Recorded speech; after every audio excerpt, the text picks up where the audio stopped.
حج کی آمد پر جنت البقیع میں اس معجزے نے خون کے آنسو رلا دیا۔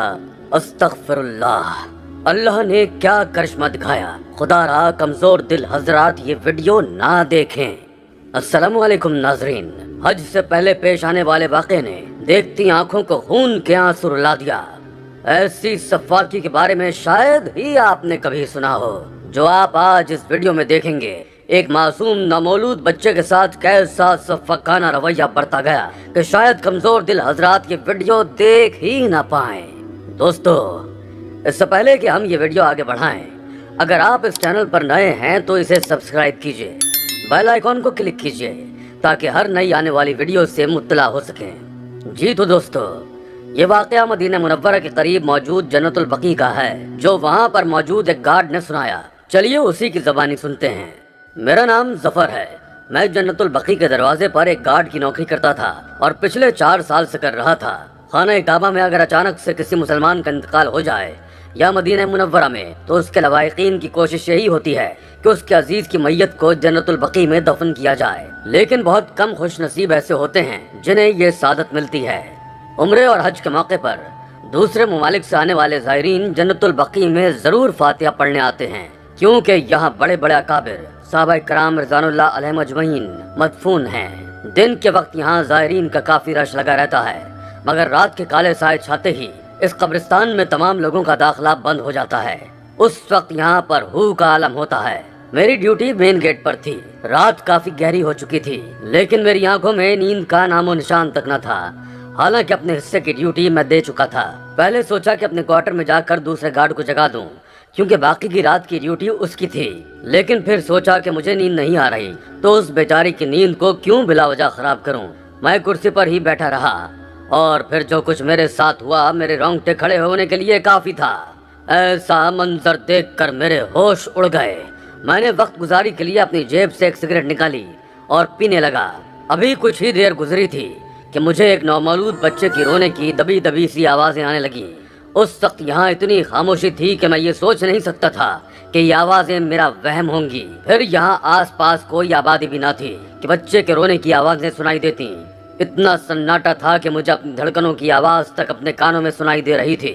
میرا دل خوف سے اس وقت کپ کپا رہا تھا جب مجھے یہ یقین ہو گیا کہ یہ بچے کے رونے کی آوازیں قبرستان کے اندر سے آ رہی ہیں، تو میرے دل کو یہ آوازیں بے چین کرنے لگیں۔ میرے منہ سے جلتا ہوا سگریٹ بھی گر گیا۔ نہ جانے اس بچے کی آواز نے کیوں مجھے بدحواس سا کر دیا تھا۔ حالانکہ میں کڑیل نوجوان تھا، بہادر اور نڈر قسم کا، لیکن کچھ تو اس بچے کے رونے اور بلبلانے کی آواز میں ایسا تھا کہ میرا دل یکبارگی سے دھڑکنے لگا تھا۔ میں فوراً کھڑا ہو گیا اور دروازے سے قبرستان کے اندر جھانکنے لگا۔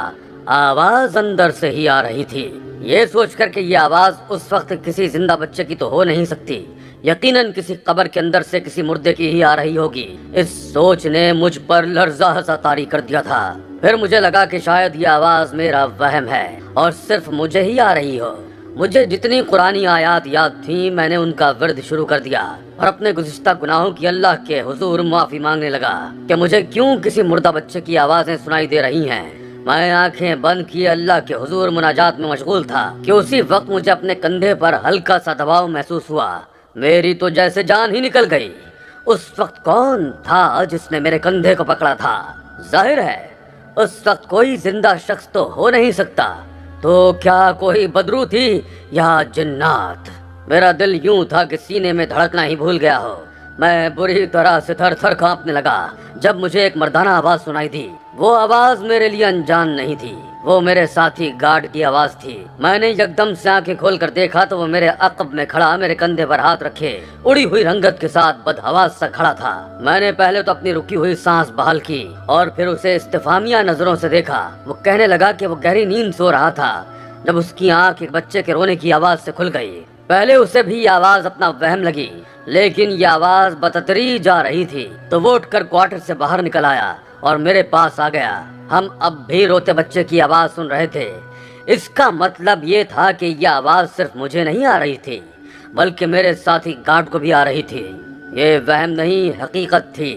ہم نے سوچا کہ معاملے کی جانچ کرنا چاہیے، لیکن اس وقت خوف سے ہمارا دل سوکھے پتے کی مانند کانپ رہا تھا۔ ہم دونوں کچھ دیر تو اپنا خوف دور کرتے رہے، پھر اپنا دل بڑا کیا اور قبرستان کے اندر جانے کا فیصلہ کیا۔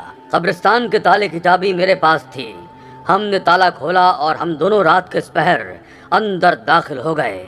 ہم اس بچے کی آواز کا تعقب کرتے ہوئے اسی جانب بڑھ رہے تھے جہاں سے وہ آواز آ رہی تھی۔ جیسے جیسے ہم قدم بڑھا رہے تھے وہ آواز تیز ہونے لگی۔ ایک مٹی کے ڈھیر کے پاس جا کر ہمارے قدم یکدم رک گئے، کیونکہ وہاں چند بلیاں موجود تھیں جو اپنے ہاتھوں سے مٹی ہٹا رہی تھیں۔ ہمیں دیکھ کر بھاگ گئیں۔ روتے بچے کی آواز اسی مٹی کے گڑھے میں سے آ رہی تھی۔ اس وقت ہم لوگ خوف کے مارے پسینے سے شرابور ہو چکے تھے اور یہ سوچ رہے تھے کہ اس گڑھے کو کھود کر دیکھیں یا پھر واپسی کے لیے دوڑ لگا دیں، لیکن بچہ ہچکیوں سے رو رہا تھا۔ میں نے پہلے اپنے خشک ہوتے ہونٹوں پر زبان پھیری، پھر اس گڑھے سے مٹی ہٹانی شروع کی تو میری جرأت کو دیکھ کر میرا ساتھی گارڈ بھی مٹی ہٹانے لگا۔ ابھی چند منٹ ہی گزرے تھے کہ میرا ہاتھ ایک حرکت کرنے والے وجود سے ٹکرایا۔ میں تو بری طرح جھٹکے سے پیچھے ہٹا۔ میرے ساتھی نے اس وجود کو پکڑ کر باہر نکالا تو ہم دونوں کی چیخیں نکل گئیں۔ وہ ایک نامولود بچہ تھا جو واقعی زندہ تھا اور رو رہا تھا، بالکل برہنہ، جیسے پیدا ہوتے ہی اسے مردہ سمجھ کر دفنا دیا گیا ہو۔ وہ بچہ کافی صحت مند تھا، لیکن اس سرد ہوا میں ایک معصوم بنا لباس کے اتنا سا بچہ نہ جانے کب سے مٹی میں مدفون تھا۔ کون تھا جو اسے قبرستان کے کونے میں گڑھا کھود کر ڈال کر جا چکا تھا؟ میں نے اپنے کندھوں سے شال اتار کر اس بچے پر لپیٹ دی اور اسے اپنے سینے سے لگا لیا۔ وہ بچہ بری طرح رو رہا تھا، ٹھٹر رہا تھا۔ ہم لوگ اسے باہر لے آئے، لیکن اس بچے کی ناف تک ٹھیک سے کاٹی نہیں گئی تھی، اس لیے ہم یہ سمجھ نہیں پا رہے تھے کہ کون ایسا شخص تھا جس نے ایک معصوم جان کے ساتھ اتنا بڑا ظلم کیا تھا۔ اپنے ساتھی کو ڈیوٹی پر بٹھا کر میں اس بچے کو قریبی ہاسپٹل لے گیا۔ ایک جان کی قیمت شاید کچھ بھی نہیں ہو سکتی۔ ہاسپٹل والے بھی اس بچے کو دیکھ کر متحیر تھے۔ جب میں نے ساری حقیقت بتائی تو ڈاکٹر بھی حیرت زدہ رہ گئے۔ اس بچے کی ناف کو ٹھیک سے کاٹا گیا، اسے کپڑے پہنائے گئے اور فیڈر پلا کر سلا دیا گیا۔ میں اس بچے کو اپنے ساتھ واپس لے آیا۔ جب میں اپنے کوارٹر میں پہنچا تب تک میرا دوست سارے عملے کو اٹھا چکا تھا۔ ہمارے بڑے آفیسر بھی وہاں پہنچ گئے۔ سی سی ٹی وی سے جب دیکھا گیا تو ایک عورت دوپہر میں برقعے میں ملبوس قبرستان میں داخل ہوئی تھی۔ سب کی نظروں سے بچتی ہوئی ایک کونے میں چلی گئی اور اپنے برقعے سے اس بچے کو نکالا جو یا تو سو رہا تھا یا پھر بے ہوش تھا۔ اس نے جلدی سے گڑھا کھودا اور بچے کو اس میں ڈال کر اس پر مٹی ڈال کر قبرستان سے باہر نکل گئی۔ اس عورت کی شکل صاف طور پر دیکھ لی گئی، اس لیے اسے چند روز میں ہی پکڑ لیا گیا۔ وہ رونے لگی، کہنے لگی کہ یہ بچہ زنا کا نتیجہ تھا، اس لیے میں نے سب کی نظروں سے بچ کر اسے جنم دیا۔ اپنی بدنامی کے ڈر سے اسے زندہ ہی دفنا دیا۔ مجھے لگا تھا کہ یہ مٹی کے اندر ہی مر جائے گا۔ یہ کہہ کر وہ رونے لگی۔ سعودی پولیس نے لڑکی کو اور اس مرد کو جس کے ساتھ اس نے گناہ کیا تھا دونوں کو گرفتار کر لیا۔ جس کسی کو اس واقعے کی خبر ہوئی سب اس عورت پر لعنت ملامت کرنے لگے کہ کیسی ماں تھی، اپنے بچے کو خود اپنے ہاتھوں سے دفن کرائی۔ ان دونوں کو ہی سخت سزا سنائی گئی۔ لیکن دوستو، آج کل ہمارے معاشرے میں زنا جیسا کبھی گناہ بہت عام ہوتا جا رہا ہے، جس کے نتیجے میں پیدا ہونے والے بچے اکثر کچرے کے ڈھیر میں نظر آتے ہیں اور کتے بلی کی خوراک بھی بن جاتے ہیں۔ آسمانی آفات اور پے در پہ زلزلوں کا آنا اور تباہی ہونے کی سب سے بڑی وجہ زنا کا عام ہونا بھی ہے۔ زنا کے بارے میں رسول اللہ صلی اللہ علیہ وآلہ وسلم کا فرمان ہے، نامحرم کی طرف دیکھنا، اس سے باتیں کرنا، اسے چھونا اور اس کی طرف چل کر جانا اور اس کے بارے میں آرزویں کرنا، ان سب کاموں کو زنا قرار دیتے ہوئے رسول اللہ صلی اللہ علیہ وآلہ وسلم فرماتے ہیں، آنکھوں کا زنا دیکھنا ہے، کان کا زنا سننا ہے اور زبان کا زنا بولنا ہے، باتیں کرنا ہے اور ہاتھ کا زنا پکڑنا ہے اور پاؤں کا زنا چلنا ہے اور دل کا زنا کرنا خواہش کرنا ہے اور شرمگاہ اس کی تصدیق یا تکذیب کرتی ہے۔ صحیح مسلم حدیث نمبر 2657۔ اس حدیث مبارکہ سے واضح ہوتا ہے کہ نامحرم کی طرف دیکھنا آنکھوں کا زنا ہے، اس سے باتیں کرنا زبان کا زنا ہے اور دل میں آرزویں اور تمنائیں لانا اور تصورات و خیالات پیدا کرنا نفس کا زنا ہے، اور نامحرم سے خلوت نشینی تو بہت ہی خطرناک ہے۔ رسول اللہ صلی اللہ علیہ وآلہ وسلم کا فرمان ہے، جب بھی کوئی مرد کسی عورت کے ساتھ تنہائی میں ہوتا ہے تو ان دونوں کے ساتھ تیسرا شیطان ضرور ہوتا ہے۔ جامع ترمذی حدیث نمبر 2165۔